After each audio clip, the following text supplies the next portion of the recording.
आज उद्धव ठाकरे मोठी पत्रकार परिषद घेतात। उद्धव ठाकरेंची ही महापत्रकार परिषद असणार आहे। दुपारी 4 वाजता वरळी स्पोर्ट्स कॉम्प्लेक्सच्या डोम मध्ये ही पत्रकार परिषद पार पडेल। नार्वेकरांनी निकाल देताना सर्व मर्यादा ओलांडल्या आहेत, त्यामुळे त्यांनी दिलेल्या निकालाची कायदेतज्ञ जनतेच्या उपस्थितीत चिरफाड केली जाणार असल्याचा दावा संजय राऊतांनी केलाय। आजची पत्रकार परिषद म्हणजे एक प्रकारे जनता न्यायालय असेल, सत्य ऐकून विचार करा असं ठाकरे गटाकडून या पत्रकार परिषदेबद्दल सांगण्यात येतंय। त्यामुळे या पत्रकार परिषदेत काय गौप्यस्फोट होणार याकडेच आता लक्ष लागलंय। उद्धव ठाकरेंची महापत्रकार परिषद कशासाठी आहे?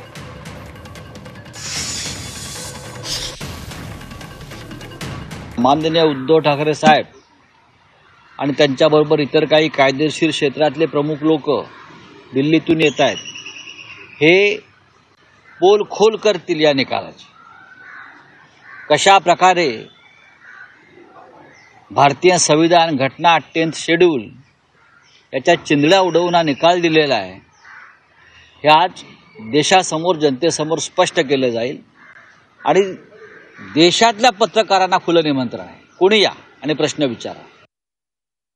एक मोठी पत्रकार परिषद ज्याला म्हणलं जातं ते त्या ठिकाणी मेरी आवाज सुनो पार्ट 2 हा त्या ठिकाणी दाखवले जाणार आहे। का दाखवले जाणार आहे याचं कुणालाही काही कल्पना नाही, परंतु आम्ही लोकांसमोर गेल्यानंतर आम्हाला इलेक्शन कमिशनरकडे न्याय मिळाला नाही, आम्हाला विधानसभा अध्यक्षांनी न्याय दिला नाही, सुप्रीम कोर्ट न्याय देईल की नाही याबद्दल त्याला साशंकता आहे।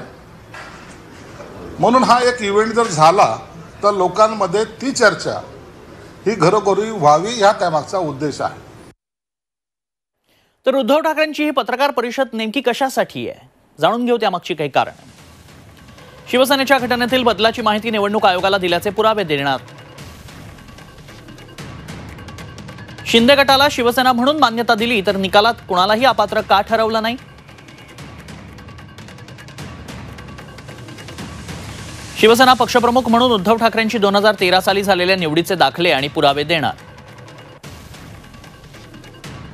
अध्यक्ष म्हणून उद्धव ठाकरेंच्या निवडीवेळी राहुल नार्वेकर उपस्थित असल्याचे पुरावे देणार। 2012-22 दरम्यानच्या शिवसेनेच्या प्रतिनिधी सभा, राष्ट्रीय कार्यकारिणीच्या झालेल्या बैठकांचे व्हिडिओ दाखवणार।